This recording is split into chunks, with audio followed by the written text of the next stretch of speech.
안녕하세요. 저는 안산의 반월중앙교회를 섬기고 있는 강범성 목사라고 합니다. 코로나19 참 힘들죠. 또 긴 장마, 또 무더위, 그러나 또 가을이 찾아온 것처럼 우리 예당 글로벌 학교 모든 학생들에게도 새 학기에 하나님의 놀라운 은혜와 선하심이 드러나기를 주님의 이름으로 소망합니다. 자, 오늘 우리가 함께 나눌 말씀은 요한복음 21장 15절부터 19절까지 있는 말씀을 통해 그 모습 그대로라는 제목으로 함께 말씀을 나누려고 합니다. 성경의 본문은 여러분들이 함께 말씀을 나누는 중에 함께 눈으로 쭉 읽으시면서 함께 따라오시면 더 함께 은혜를 나눌 수 있을 것 같습니다. 자, 먼저 오늘 말씀을 시작하기 전에 한 권의 책을 함께 좀 이야기했으면 좋겠는데, 여러분 아낌없이 주는 나무라는 책을 잘 아시죠? 여러분 아마 다 읽어보셨을 거예요. 한 소년을 사랑했던 나무가 자신의 모든 것들을 내어주는 그런 아름다운 모습이 이야기되어 있는 책입니다.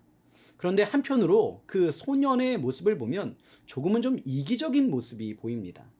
나무는 아낌없이 그 소년을 위해 나누어 주는데, 소년은 자신이 무엇인가 필요할 때만 나무를 찾고 자신의 부족함이 채워주면 다시 세상으로 나아가게 되어집니다. 어찌 보면 아낌없이 주는 한 존재와 또한 아낌없이 자신의 이득만을 취하는 한 소년의 모습, 어찌 보면 이러한 두 존재가 부딪히면 관계가 깨어질 것 같지만 이 책의 마무리는 행복한 해피엔딩으로 끝나게 되어집니다. 어떻게 한 존재가 그렇게 부족함에도 불구하고 좋은 관계를 맺으며 행복하게 끝을 맺을 수 있을까요? 그것은 이 본문에 나와 있는 예수님과 베드로를 보면 너무나도 잘 우리가 알 수 있는 부분인데, 여러분 오늘 본문에 있는 말씀의 내용은 무엇인 줄 아시나요? 아시죠? 부활하신 예수님께서 베드로를 찾아가시는 장면입니다. 근데 그냥 부활하신 예수님께서 베드로를 찾아가시는 것이 아니라, 사실 부활하신 예수님께서 베드로를 찾아가시기 전에 예수님과 베드로의 관계는 그렇게 좋아 보이지 못하는 관계로 끝을 맺게 되어지죠. 여러분 아시죠? 예수님께서 십자가에 못 박히시기 전에 베드로가 예수님을 3번이나 부인합니다. 사실 베드로는 예수님을 참 사랑했던 사람입니다. 그럼에도 불구하고 예수님을 3번이나 부인했던 베드로. 예수님은 베드로에게 배신을 당했기 때문에 아픔이 있으셨겠죠. 그리고 베드로는 예수님을 배반했기 때문에 또 그에게도 아픔과 죄책감이 있었을 겁니다.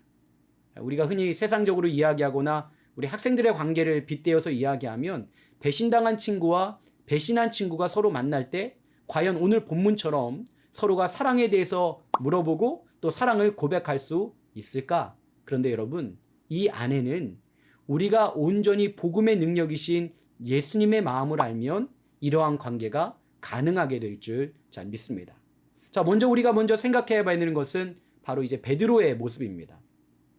베드로가 예수님을 배신하기 전에 사실 베드로는 자신이 예수님을 사랑하는 그 사랑과 믿음이라면 예수님과 온전한 관계를 맺고 끝까지 예수님과 함께할 수 있음을 그는 확신했어요. 여러분, 예수님께서 십자가에 달리시기 전에 제자들에게 이렇게 말씀하셨어요. 너희가 나를 배반하리라. 근데 그때 베드로는 여러분 이렇게 다시 반문했죠. 아닙니다, 주님. 나는 다른 사람들은 다 주님을 배반해도 저는 주님을 배반하지 않습니다. 제 목숨을 다 내어놓아서도 주님과 결코 다른 길을 가지 않겠습니다. 나는 주님을 따라가겠습니다. 근데 여러분 어떻게 되었어요? 결국에 베드로는 예수님을 3번이나 부인하게 되어집니다. 맞습니다. 사람은 다 연약합니다. 우리의 믿음이 때로는 흔들릴 때도 있고 또한 예수님을 떠날 때도 있습니다. 우리는 그렇게 연약한 존재입니다. 그럼에도 불구하고 오늘 본문에 나와 있는 이 장면은 여러분들 다 아시잖아요? 예수님께서 그 배신한 베드로를 찾아가시고 또 그 배신한 그 베드로는 온전히 예수님의 품에 안기게 되어지는 것. 이것이 어떻게 가능하게 되어질까요? 자, 이 이야기는 또 한 가지의 이야기를 들면 조금 이해하기 편할 것 같아요. 자, 누가복음 15장에 보면 탕자의 비유가 나옵니다. 이 탕자의 비유는 아시죠? 아버지에게 몇 명의 아들이 있었어요? 2명의 아들이 있었어요. 그 중에 둘째가 아버지에게 어느 날 찾아가서 자신의 유산을 달라고 합니다. 살아있는 아버지에게 유산을 달라고 하는 것은 아버지와의 모든 관계를 끊고 이제는 독립하여 살아가겠다라는 어떠한 선포 같은 것이죠. 이제는 그 둘째 아들이 아버지에게 유산을 받아 타국으로 나아가는데 그의 삶이 그렇게 아름답지는 않습니다. 성경은 그 둘째 아들의 삶에 대해서 이렇게 기록하고 있어요.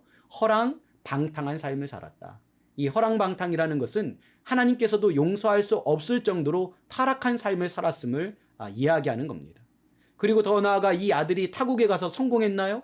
그렇게 더럽게 살고 그렇게 어찌 보면 악하게 살았던 그의 인생을 또 하나로 정의하고 있는 단어가 있어요. 뭐냐?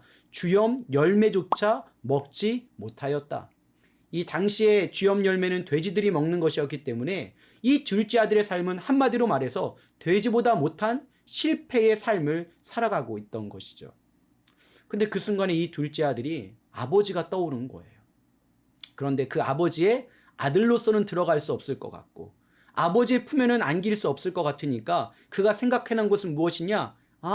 내가 아버지의 아들로서는 자격이 없지만 아버지의 품꾼으로 들어가서 그 품꾼들이 누리는 삶이 지금의 나의 삶보다는 훨씬 나으니까 내가 아버지에게 돌아가야겠다라고 생각을 하고 이제는 그 둘째 아들, 우리가 흔히 말하는 탕자는 아버지께 돌아가게 됩니다.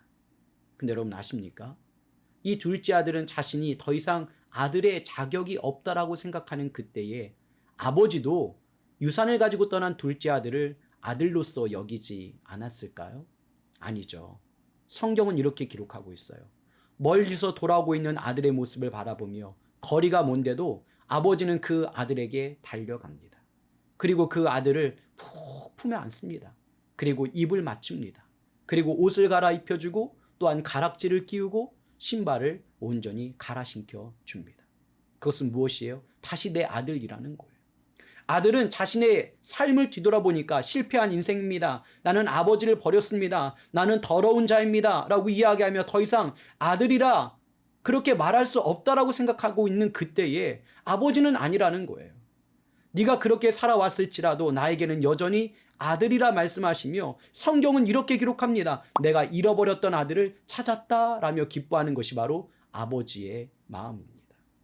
그 탕자가 다시 아들로서 자리를 잡고 그 아버지의 품에 안길 수 있었던 것은 그가 세상적으로 성공한 아들이기 때문에, 여러분들에게 이야기한다면 그 친구들이 좋은 대학을 갔기 때문에, 좋은 직장을 들어갔기 때문에, 아버지의 어머니의 이름을 빛냈기 때문에, 그가 선하고 아름다운 삶을 살았기 때문에 아들이라는 것이 아니라 그냥 그 아버지에게는 어떠한 모습이라도 그 둘째 아들, 또 우리를 바라보실 때 그냥 아들이고 사랑스러운 딸이라는 겁니다.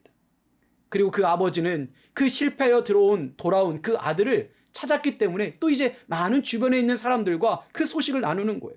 아마 이렇게 이야기했을 거예요. 여러분, 제가 잃어버렸던 아들을 찾았습니다. 저는 너무 행복합니다. 오늘은 잔치를 열어야겠습니다. 송아지를 잡을 겁니다. 그리고 많은 음식을 준비할 거니까 여러분, 제 좋은 아들, 다시 돌아온 아들, 그 찾은 아들을 여러분 축하해 주세요 하면서 잔치를 열은 거예요. 여러분, 우리가 이 땅을 살아가면서 하나님의 자녀요, 또 예수님의 제자라는 이름을 부름받을 수 있는 것은 우리의 믿음이 뛰어나기 때문에, 또 우리가 잘난 사람이기 때문이 아니라 그냥 여전히 하나님이 우리를 사랑하시기 때문이라는 거예요. 베드로는 자신의 의의를 가지고 자신이 얼마나 예수님을 사랑하는가라는 사랑을 가지고 예수님과 함께 걸어갈 때는 그는 실패했어요. 근데 이제 베드로가 알게 된 거예요. 배신당한 예수님께서 친히 자신을 찾아오셔서 조반을 차려주시고 함께 식사를 하시며 여전히 나를 사랑하신다는 것을 알았던 베드로는 자신이 배신했지만 그럼에도 불구하고 그 배신한 자신의 모습을 다 뒤로하고 그럼에도 불구하고 자신을 사랑하시는 그 예수님의 사랑의 품에 안긴 것이 바로 베드로의 삶입니다. 그때부터 여러분, 베드로는 실패한 베드로가 아니라 이제는 순교자 베드로로 살아갈 수가 있게 된 거예요.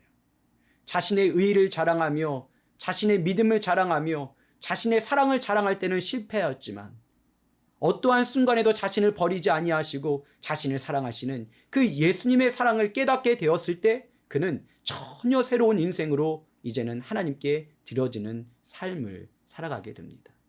우리의 인생도 똑같습니다. 여러분, 우리 학생들 때로는 실패하고 넘어질 수 있겠지요. 그러나 그 실패와 넘어짐이 하나님과 우리의 관계를 가로막을 수는 없는 거예요.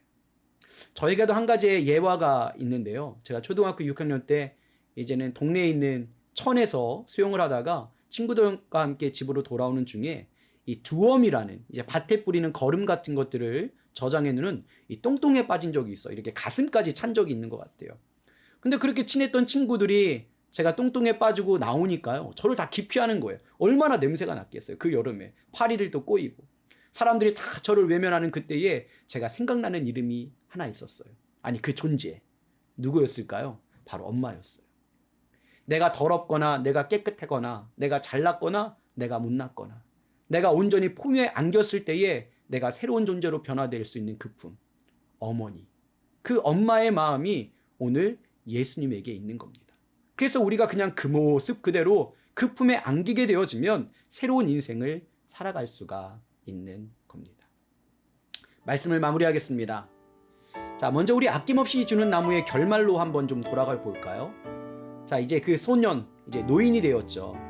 아무것도 없이 그 나무에게 찾아옵니다. 어떻게 또 찾아올 수 있었을까? 성공한 모습도 아니요, 또 나무에게 어떠한 선물을 가지고 온 것도 아닙니다. 그럼에도 불구하고 다시 나무에게 찾아올 수 있었던 이유는 무엇이냐? 자신이 나무를 사랑한 것보다 나무가 여전히 그 자신을 사랑하고 있다는 것을 알았기 때문이에요.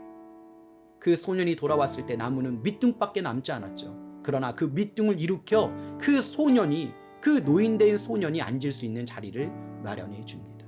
그리고 둘은 함께하게 되어지죠. 그리고 그 마지막의 결말은 이렇게 문구로 정의하고 있어요. 그들은 행복했습니다. 사랑하는 여러분, 지금 여러분들이 예수님을 행복하게 하고 또 예수님께 귀한 것들을 선물하기 원하시나요? 그렇다면 그냥 그 모습 그대로 나아가세요. 여러분들을 위해서 모든 것들을 내어주신 예수님께서 지금 여러분들을 품어 안아주기 원하시고 계십니다. 힘들고 어려울 때입니다. 코로나19 또 공부하기도 여러분 쉽지 않죠? 또 우리가 믿음을 지키는 것도 쉽지 않아요. 또 우리의 모습이 때로는 하나님께서 원치 않는 모습처럼 보이고 또 예수님을 멀리 떠나 있는 모습처럼 보일 수도 있어요. 그러나 여러분, 그럴 때 여러분 꼭 기억하세요. 내가 예수님을 사랑하는 것보다 예수님이 나를 사랑하시는, 영원히 변치 않는 그 사랑이 내게 있음을 알고 그 품에 안기기만 하면 우리에게 새로운 환경, 또 새로운 날, 또 새로운 존재로 살아갈 수 있는 은혜의 은혜를 베풀어 줄 줄 믿습니다. 우리 예단 글로벌 학교 학생들, 또 우리 선생님들, 또 우리 존경하는 교장 선생님, 또 우리 예단 글로벌 학교가 그 예수님의 품 안에 그대로 안김으로 온전히 쓰임 받을 수 있는 우리 학교와 모든 학생들 또 교직원이 되기를 주님의 이름으로 축원합니다. 감사합니다. 사랑합니다.